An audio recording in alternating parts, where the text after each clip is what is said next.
Chapter 1. Crossing the Span. David lurched awake to find icy tendrils groping his legs.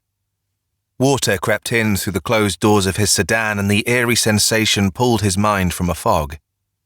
Time moved slowly for the young man as he gained his bearings, and the moment of solace allowed him space to appreciate the beauty of the river water at night before his thoughts came into focus and panic pushed away all but his baser instincts for survival. His hand crept to the center console for his cell phone, only to find it soaked through to the circuits.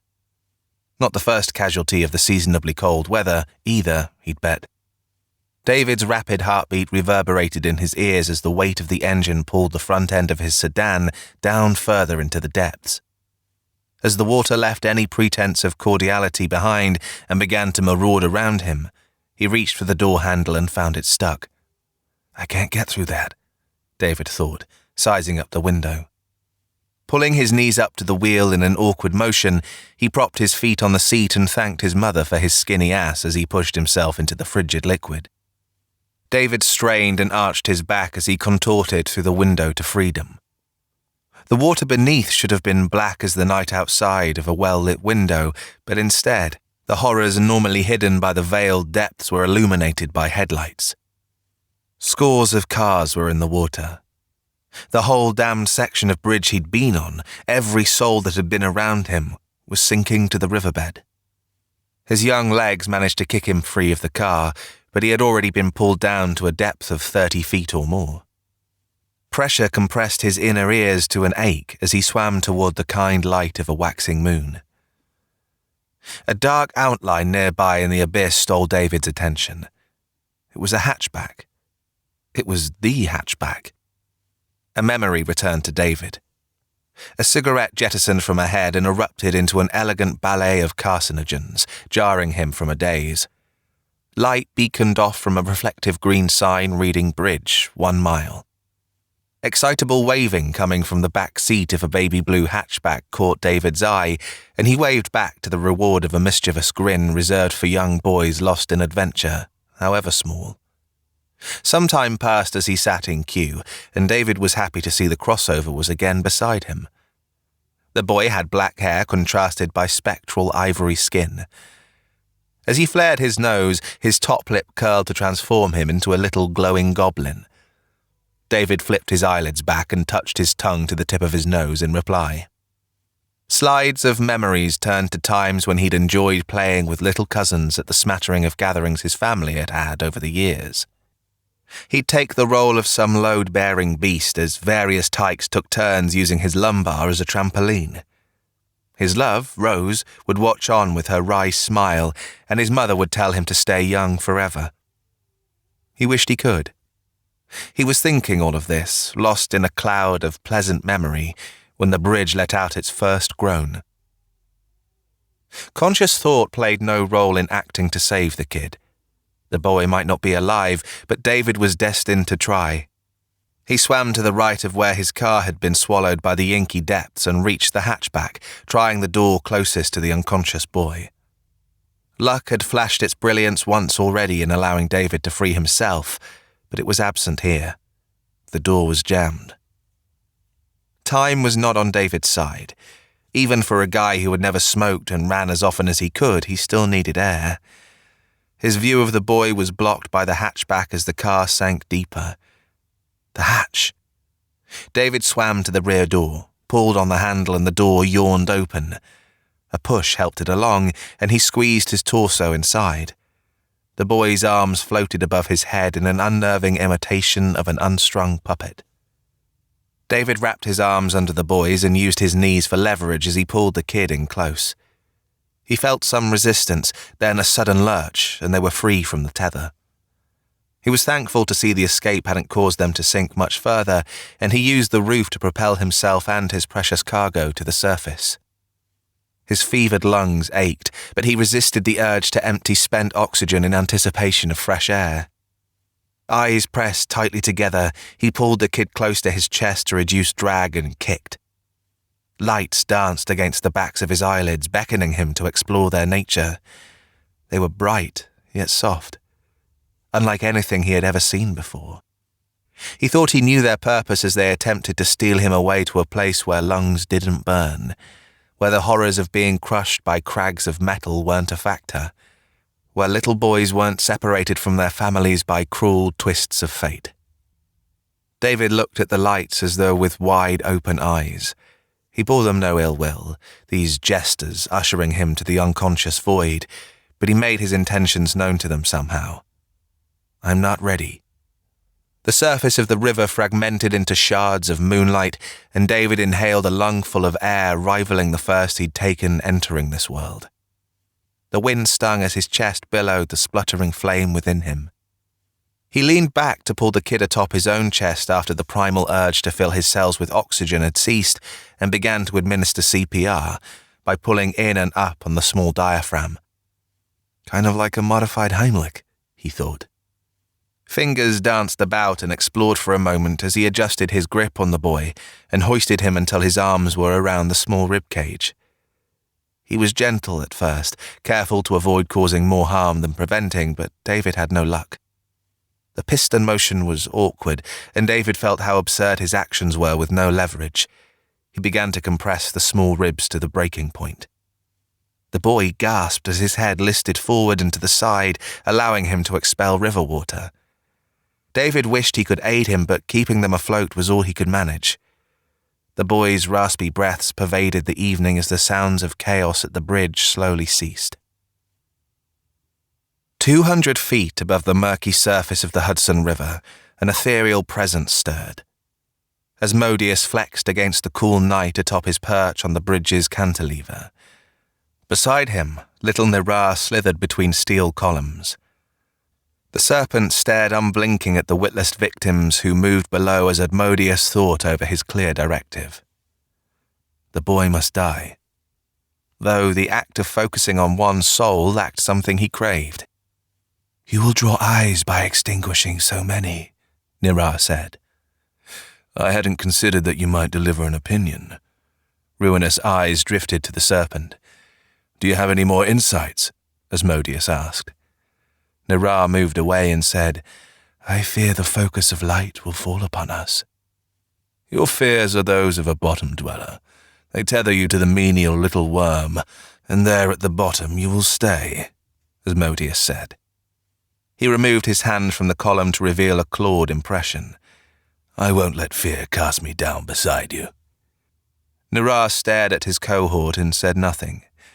Glass eyes at one with the night lent no notion of the small demon's thoughts, though Asmodeus knew he would balk to their mother.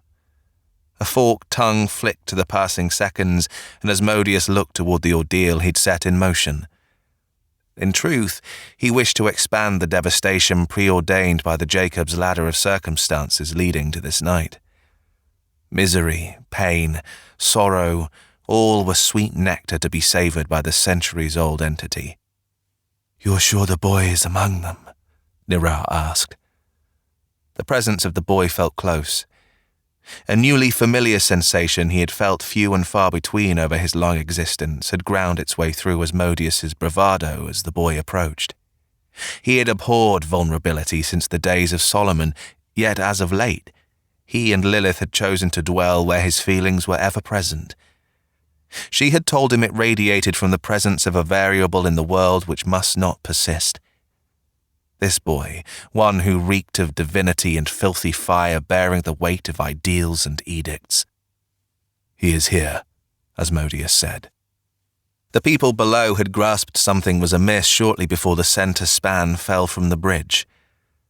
The taste of their fear was sour, not yet ripe, so unlike lambs catching the scent of a wolf, they looked incredulous of the danger before them. Humankind made soft and supple by their lack of perception. "I will make them no fear tonight," Asmodeus thought.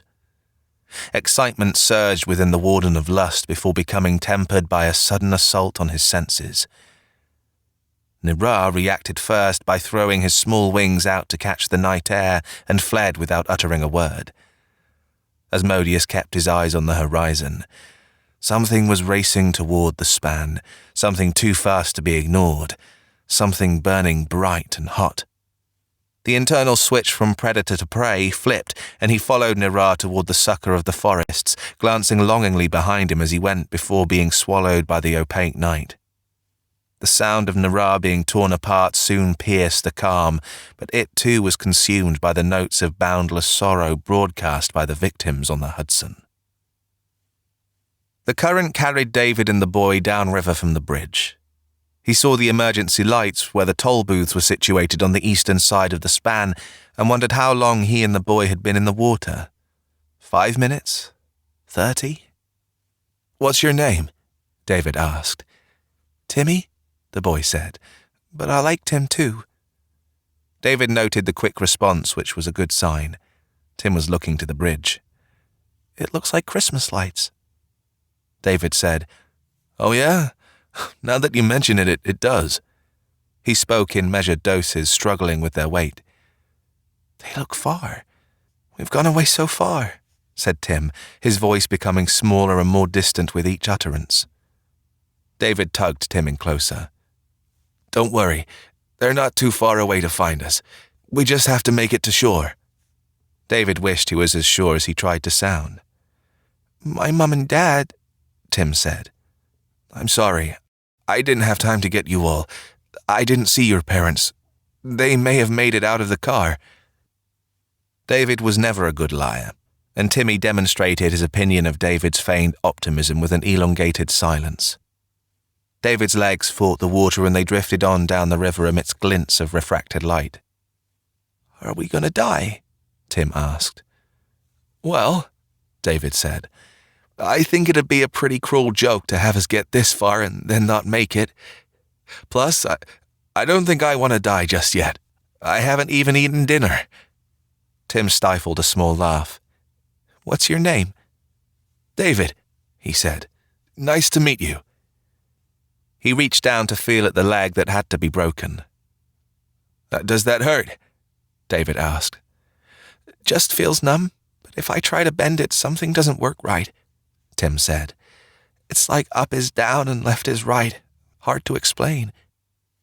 David worried over the leg, but he worried more about the boy's shivering and speech. Tim had begun to slur. "Hey, what's your favorite subject in school?" he asked. "If I can keep this kid speaking, I can keep him awake." "I don't really like school. I like reading, though." "Oh yeah, me too. What do you read?" David asked. "I like the Boxcar Children, but my favorite book is Where the Fern Grows," Tim said.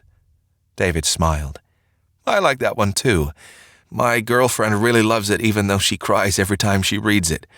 She named her hamsters after old Dan and little Ann when she was a kid."